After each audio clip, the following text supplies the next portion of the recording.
Hello everyone, Irish Commander here, and I've returned after numerous delays and other events such as, actual graduation, which if y'all didn't know, I was in school up until earlier this year.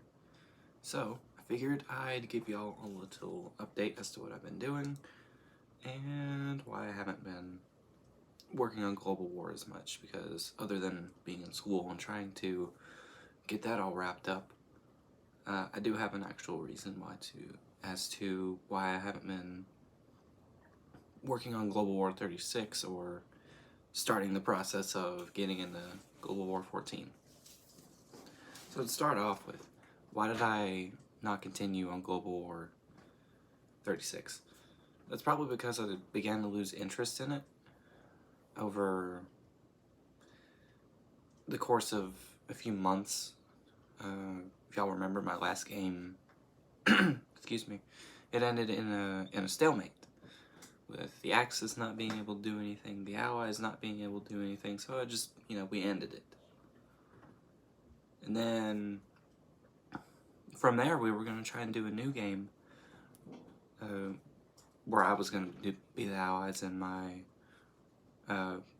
the other player, he was going to be the Axis, so swapping roles.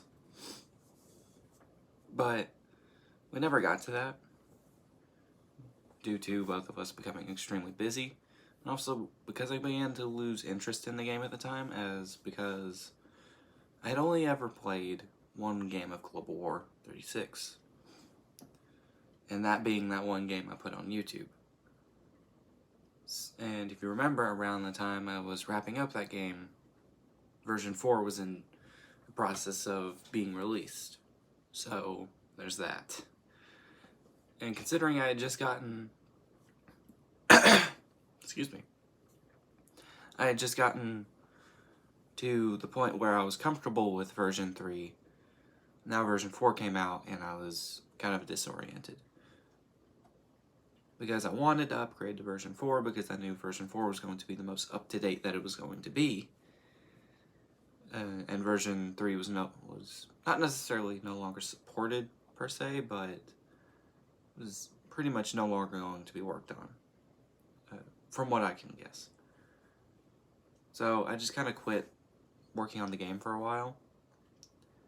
But, over the past few weeks, I've actually been getting back into it because of how developed the game has become, and with Global War 14 around the corner, I'm getting really invested in this game again. Not to mention, over the past few months, I've actually been playing 2025 a bit. I think I've gotten in about 3 games of that now, which is really cool. And I think I'm going to show y'all a couple of the things I've been working on here. So you can see here, we got a custom expansion of mine. This used to be, I believe I called it the Free Italians or the Italian Resistance, something like that, but I've renamed it something a bit more streamlined, Fall of Italy. So there's that. And you can see here, this isn't supposed to be a part of it, it's actually part of this one up here, the Axis Miners. But I just put them in order in which I came up with the concept. So here's Poland Fights Back. Again, nothing here. Just the old cover I made for it back in the day. And I kind of wanted to keep as much as I could from the old one. I found the old PDF file I made for it, so I'm going to be importing those rules, updating them, doing all the good stuff. So here's Poland Fights Back, and I should mention that Fall of Italy is essentially just the Italian Civil War, except the the Italian forces that are allied with Italy, or not allied with Italy, but allied with the Allied powers, they can actually evolve into a major power. So this is essentially like Vichy France and Free France all over again. Except, they can actually, this one can actually evolve, this one's just a puppet. And then, as for Poland Fights Back, Poland, every time or every round they're independent, it causes unrest in Ukraine, as you can kind of see right here, and a little bit in Belarus up here. So it causes unrest in those nations and partisans to actually pop up. So it gives some incentive for the Soviet player to invade. And not so much for the Germans, but Poland actually becomes a minor power in this. That is, actually controlled by a nation. And they can actually buy stuff and build up their military, but they're still more than likely going to fall. Again, not going to reveal everything now, I'm just showing y'all. And then we've got the Axis miners. As you can tell, this one I've done most with. I've still got some revising to do. A whole lot of revising on all of these expansions, but this one probably the closest to being done as of now. And here's the last one. This is just a mock-up of a cover I did. Excuse me. Had something in my throat there. But you can see, essentially just a United Nations expansion. I don't believe anyone has attempted to do something like this. So I'm going to give it a go and see what we can do with it. And once again, just a rough concept. I just put that there as an outline of the title of the section up here and the bullet points down here. And of course, I've been looking on historical board gaming again, looking at these roundels. Getting ready for the flag conversion and all that. You can see we got the Italian Socialist Republic for that expansion. These are more or less for the Axis miners. More like these two are for the Fascist Croatia War stuff. See, we got South Africa. This, sorry about that. This right here, you may notice we have two Indian symbols.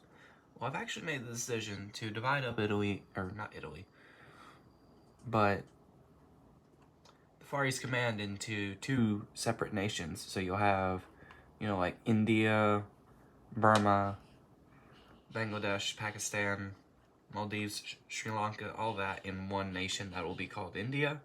Or perhaps maybe we'll just call it the British Raj.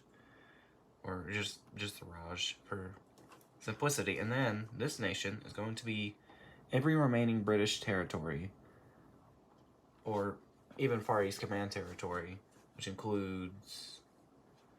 will be including Malaysia, Hong Kong, and all the Pacific Island territories. So this will be the Far East Command, and you can see I'm even doing some stuff with the Philippines. Got some colonial flags. This I'm not going to say anything about. You can see up here more flags. This is going to be my colonial French and my colonial British. So, yep. Not much else to say there. Let's see if we can get it flipped back around here. I think I can get it. Yep, there we go. So, yeah. Just a quick update. I will say, don't expect me to get back into the community that quickly, but I will definitely be more involved than I was before.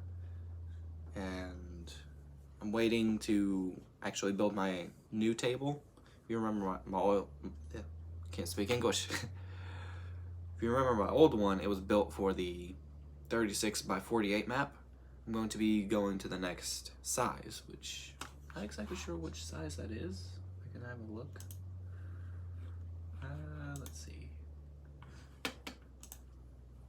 We'll be going with the 4x8 map.